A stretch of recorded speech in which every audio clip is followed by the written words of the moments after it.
This is so much worse. You know, he's saying, we thought this would be a step forward after the Chauvin trial, and it's not. You know, we know that there are vulnerabilities in children in foster care and people like her that have to face death.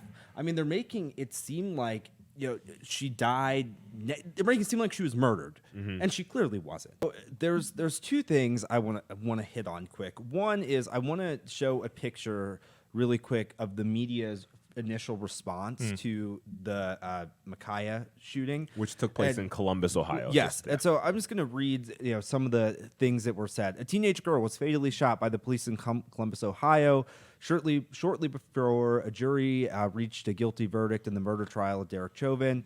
A black teenage girl was shot by a white officer in Columbus after she called 911 for help because she was threatened. Body cam footage shows officers pulling up to a chaotic scene where three girls appear to be in a brawl. There is nothing in those headlines that mentioned that she was wielding a steak knife and tried to stab two girls, and that the officer stopped that. They do not care about. And the thing is, like, especially with the Daily Beast, that's after we had the body cam footage too. So that's not even the initial reporting. Yeah. That's after the body cam footage was used. That is pure just stoking the flames of the issue. They have no interest in reporting what accurately happened there because it forwards the narrative that they so desperately need. And I think part of it is, I bet you they would have liked that Chauvin only got manslaughter because it would have given them an excuse to keep their narrative going even stronger. Since he was convicted on all three counts, they don't have as strong a narrative anymore. So I think that's part of it. So then Joe Biden today jumps on that train, and the official White House statement is that, you know, the police are terrible. Police violence disproportionately impacts Black and Latino people, women and girls. They experience extreme police violence, and how they're thinking of the community and the family that are grieving the loss of Ma'Khia. Like, they're basically defending the girl who was wielding the knife and that could have potentially taken another Black life in that situation. The White House has no interest in the truth. They are stoking the racial flames in America right now. You know, if you go back to the Obama years, we were so racially divided. Oh, yeah. It got better under Trump.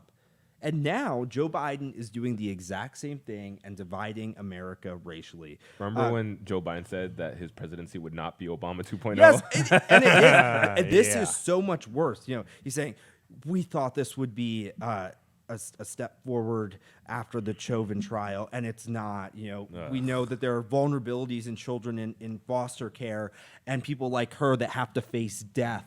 I mean, they're making it seem like, you know, she died. They're making it seem like she was murdered, and she clearly wasn't. She was trying to murder Someone or kill someone else, and was told multiple to stop, other people. and Told to multiple stop. opportunities to stop and de-escalate the situation. Yes. And so, you know, Michael pointed me to this great situation earlier, and we don't have a picture of it, but if you just imagine in your mind, if you've seen the body cam footage, there's the police officer who is aiming his gun, and there is a woman, a Black woman in pink, pinned up against the car, and you have Ma'Khia with the knife mid-thrust, and just imagine that still in that situation. And this shows the Black Lives Matter trolley problem. There's two Black lives. And if the girl in the pink had been stabbed and killed, no one would care. And if, because the girl in the black was shot by police, Ma'Khia, everyone should care. So it's very alarming that if you think about this, if the cop showed up and he showed up to a scene where 3 Black women were dead at the hands of a knife, no one would care. It would never reach national news. The only reason that people care is because he shot and killed a Black criminal.